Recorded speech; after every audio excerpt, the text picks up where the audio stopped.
जब अवध में नवाबों का दौर था तो उनके दरबार में तमाम ऐसे लोग थे जो बादशाहों को, नवाबों को खुश करने के लिए उनकी चापलूसी किया करते थे और उनसे अपना फ़ायदा उठाया करते थे।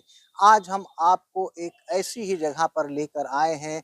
हम एक नवाब के बहुत ही ख़ास का महल दिखाने लाए हैं, उस कोठी को दिखाने लाए हैं, जिसने नवाब को खुश करके काफ़ी बड़ा अपना साम्राज्य बना लिया था। आदाब, नमस्कार दोस्तों, मैं हूँ आसिफ और आज आपको उत्तर प्रदेश की राजधानी के कैसरबाग इलाके में कोठी रोशनुद्दौला दिखाने लाया हूँ। निहायत खूबसूरत ये कोठी है। इसका इतिहास, इसके निर्माण से जुड़ी हर वो जानकारी आपको देंगे जो इतिहास के पन्नों में दर्ज है। हम कोठी के पास चलते हैं, इसके इतिहास, इसके निर्माण और इसकी वास्तुकला से आपको रूबरू कराते हैं। आपकी निगाहों को सबसे पहले मैं कोठी के सामने ले जाना चाहता हूँ। देखिए, ये आलीशान और भव्य कोठी है। अगर इसके आप निर्माण, इसकी वास्तुकला देखें तो निहायत शानदार नज़र आपको आएगी। हम और पास चल रहे हैं और इस कोठी से जुड़ी तमाम अहम जानकारियाँ देंगे।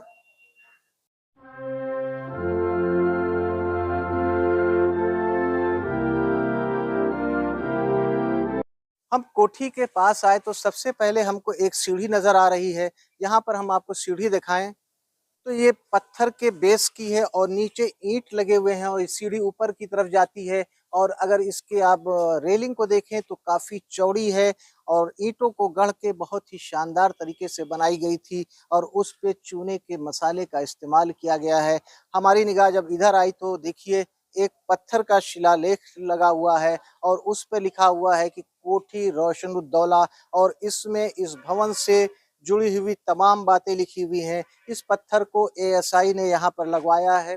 और हम अगर इधर आपकी निगाहों को लेकर जाएँ तो देखें कि ऊपर जो बालकनी बनी हुई है उसके अंदर गोल अंडाकार डिज़ाइन आपको नज़र आएगी और लखौरी ईंटों का इस्तेमाल किया गया है और चूने के मसाले से इस पे प्लास्टर किया गया है और उस पर बहुत ही शानदार तरीके से देखें कि फूल की नक्काशी उकेरी गई है। अगर हम इधर निगाह लेकर जाएँ, इस कोठी का वो हिस्सा नज़र आ रहा है जहाँ पर आपको इंडो फ्रेंच शैली की वास्तुकला नज़र आएगी।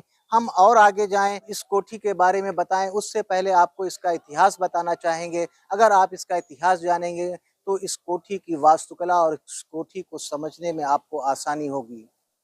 अगर हम इसके इतिहास की बात करें तो 1827 ईस्वी में जब बादशाह नसीरुद्दीन हैदर ने अवध की गद्दी को संभाला, 1832 ईस्वी में नसीरुद्दीन हैदर ने ताजुद्दीन मोहम्मद खान को अपना प्रधानमंत्री बनाया। ताजुद्दीन मोहम्मद बहुत ही महत्वाकांक्षी व्यक्ति थे और वो धीरे-धीरे बादशाह के बहुत ही करीबी हो गए।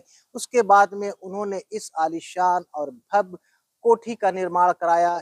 इसको अपनी रिहाइश के लिए बनवाया था, लेकिन ये कोठी इतनी शानदार और खूबसूरत है कि इसकी वास्तुकला को देखेंगे तो आप सोचेंगे कि ये किसी बादशाह की कोठी हुआ करती थी, लेकिन ये एक प्रधानमंत्री की कोठी थी। अगर हम पास आएँ और इसकी वास्तुकला को हम दिखाएँ आपको तो निहायत खूबसूरत इमारत है।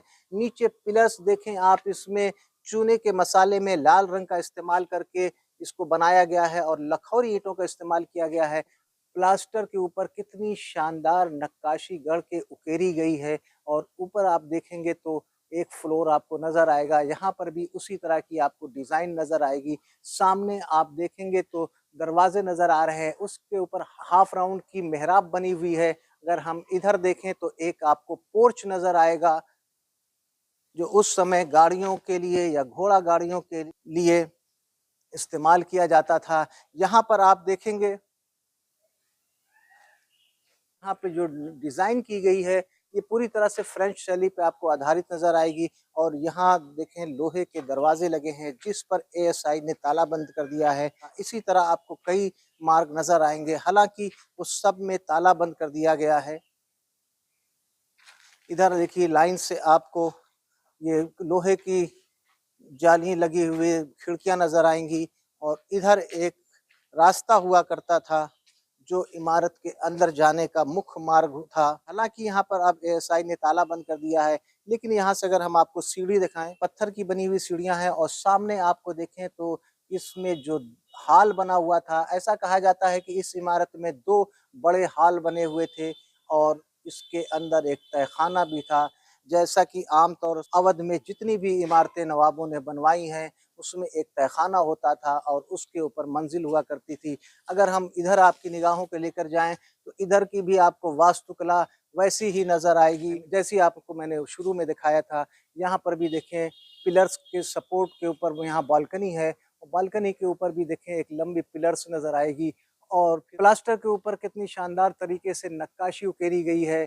और इधर का आपको दृश्य दिखाएँ तो देखिए, ये खिड़की आपको नज़र आ रही होगी प्रथम तल की, और उसके ऊपर देखें द्वितीय तल की खिड़की नज़र आ रही है। वैसे तो कोठी रोशनुद्दौला 5 तल की है, देखने में ये 4 ही तल नज़र आता है, क्योंकि इसका एक तल बेसमेंट हुआ करता था, तहखाना हुआ करता था।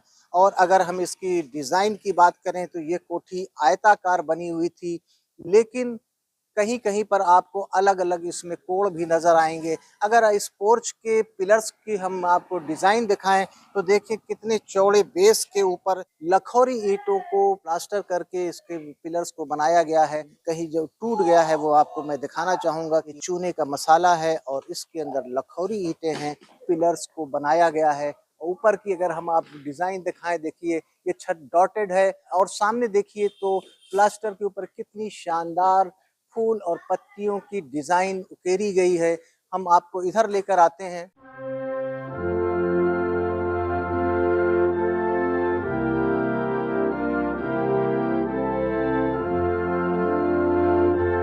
अगर हम आपको इधर से इस कोठी का नज़ारा दिखाएँ, तो देखें कितना शानदार नज़र आ रहा होगा। इस कोठी में 2 रंगों का इस्तेमाल किया गया है। चूने के मसाले में लाल रंग का इस्तेमाल किया गया है, और जहाँ पर प्लास्टर है उसमें पीले रंग का इस्तेमाल किया गया है। हम और आगे चलें, इस इमारत की वास्तुकला, इसके निर्माण से और आपको रूबरू कराएँ, उससे पहले आपको थोड़ा-सा इसका इतिहास बता दें, जिससे कि आपकी दिलचस्पी बने और आपको इसको समझने में आसानी हो। 1837 ईस्वी में नसीरुद्दीन हैदर को ज़हर दे दिया गया और उनकी मौत हो गई। उनकी मौत के बाद उनके चाचा नसीरुद्दौला ने अवध की गद्दी सँभाला, जो मोहम्मद अली शाह के नाम से जाने जाते हैं। जब उन्होंने गद्दी सँभाला, तो अवध के जो प्रधानमंत्री थे नसीरुद्दीन हैदर के पद से बर्खास्त कर दिया, और उनके ऊपर ये इल्ज़ाम लगाया कि उन्होंने शाही खजाने का बेजा इस्तेमाल किया है, और उनको जेल की सज़ा दी गई, और साथ ही 20 लाख रुपए का उन पे जुर्माना भी लगाया गया। लेकिन तब तक अवध में अंग्रेज़ों का काफ़ी दबदबा हो चुका था। उन्होंने बादशाह से कहकर उनके जुर्माने और उनके जेल की सज़ा को माफ़ करा दिया। आपको थोड़ा-सा मैं और पीछे ले चलूँ, एक बात इसमें मैं जोड़ दूँ कि नसीरुद्दीन हैदर थोड़ा-सा अंग्रेज़ी दाम थे, उनको अंग्रेज़ी कल्चर बहुत पसंद था, उनको अंग्रेज़ों का रहन-सहन बहुत पसंद था। इसी वजह से अवध में अंग्रेज़ों का वर्चस्व बढ़ गया था, और उन्होंने बादशाह मोहम्मद अली शाह से कह के ताजुद्दीन हैदर की सज़ा माफ़ कराई, और उनका जुर्माना भी माफ़ करा दिया गया, और उनको कानपुर भेज दिया गया, जो कि अवध की हुकूमत में नहीं आता था। वहाँ पर अंग्रेज़ों का काफ़ी दबदबा था, इसी वजह से उनको कानपुर भेज दिया गया, और इस शानदार इमारत को बादशाह मोहम्मद अली शाह ने ज़ब्त कर लिया। और ये इमारत जो आप देख रहे हैं, किसी वक़्त में यहाँ पर नवाबों की महफ़िलें सजा करती थीं। नसीरुद्दीन हैदर ने ताजुद्दीन को रोशनुद्दौला का खिताब दिया था, और इसी वजह से इस कोठी को रोशनुद्दौला के नाम से जाना जाता है। अक्सर यहाँ पर रोशनुद्दौला, ताजुद्दीन, नवाब नसीरुद्दीन हैदर को शाही दावतें दिया करते थे। ये एक ऐसी जगह है जहाँ पर नसीरुद्दीन बहुत आया करते थे। के नवाबों को खाने-पीने का बहुत शौक था, और बेगमों को रखने का काफ़ी शौक हुआ करता था, जिसका फ़ायदा ताजुद्दीन उर्फ़ रोशनुद्दौला ने उठाया। यहाँ पर उन्होंने इस इमारत में तमाम बेहतरीन बावर्चियों का इंतज़ाम किया, और उन बावर्चियों से शानदार डिशेज़ बनवाते थे, और फिर वो बादशाह नसीरुद्दीन हैदर को यहाँ पर आमंत्रित करते थे। इस महल में बहुत बार बादशाह नसीरुद्दीन हैदर की दावत हुई है, और बादशाह को खुश करने के लिए उन्होंने बादशाह की एक आदमकद तस्वीर भी लगा रखी थी। जिससे कि बादशाह उस तस्वीर को देखकर बहुत ही खुश हुए थे। यहाँ पर नई-नई डिशों को खोज करके रोशनुद्दौला बनवाते थे और ऐसा कभी नहीं हुआ कि रोशनुद्दौला की दावत को नसीरुद्दीन हैदर इनकार कर सकें। कि हम आपको और चीज़ें दिखाएँगे। हम इमारत के दूसरी तरफ चलते हैं।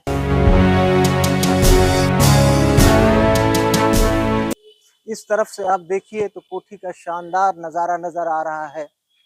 हालाँकि यहाँ पर अब सरकारी विभाग के ऑफ़िसेज़ खुल गए हैं, लेकिन आप सामने का नज़ारा देखेंगे तो कितना खूबसूरत नज़र आ रहा है। ऊपर जाने के लिए चौड़ी सीढ़ी है और वहाँ पर देखेंगे तो आपको 5 मेहराब नज़र आएगी। उसके ऊपर देखेंगे तो आपको सीधी मेहराब नज़र आएगी और इस तरफ आपको बुर्जियाँ नज़र आएँगी, नीचे से ऊपर तक गई हैं और किनारे भी आपको एक बुर्जी नज़र आ रही है। हर जगह आपको जो झरोखे बने हैं, वो अंडाकार नज़र आएँगे। बेहद खूबसूरत ये इमारत हुआ करती थी। आप इधर का दृश्य देखें तो कितना खूबसूरत नज़र आ रहा है। दीवार के अंदर देखिए मेहराब को फूल की आकृति में बनाया गया है। यहाँ पर भी देखेंगे तो आपको एक दरवाज़ा जैसा नज़र आ रहा है, हालाँकि वो दरवाज़ा नहीं है, सपोर्ट के लिए बनाया गया था। जब 1857 में अंग्रेजों के खिलाफ भारत में विद्रोह का बिगुल बजा तो यह स्थान क्रांतिकारियों का अड्डा हो गया था। यहाँ पे क्रांतिकारियों का गोदाम हुआ करता था और ये अंग्रेजों की जेल भी बनाई गई थी। जहाँ पर भी अंग्रेज पकड़े जाते थे तो यहाँ इसके बेसमेंट में लाके अंग्रेजों को कैद किया जाता था। ऐसा इतिहास के पन्नों में दर्ज है कि यहाँ पर अंग्रेजों ने जेल में सुरंग भी बनाने की कोशिश की थी भागने के लिए, लेकिन वो कामयाब नहीं हो सके। बाद में जब अवध पर पूरी तरह से अंग्रेजों का कब्जा हो गया तो 1860 ईस्वी में इस स्थान को अंग्रेजों ने अपना कार्यालय बना लिया। दोस्तों, आज हमने आपको लखनऊ के कैसरबाग इलाके में मौजूद कोठी रोशनुद्दौला दिखाया।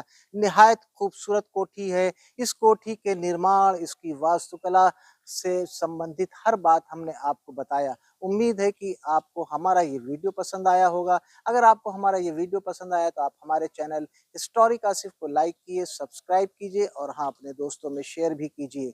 आपका प्यार, आपका सहयोग हमारे लिए बहुत ही महत्वपूर्ण है। इजाज़त दीजिए आसिफ को, फिर मिलते हैं किसी नई जगह, किसी नए विषय पे। तब तक जय हिंद, जय भारत।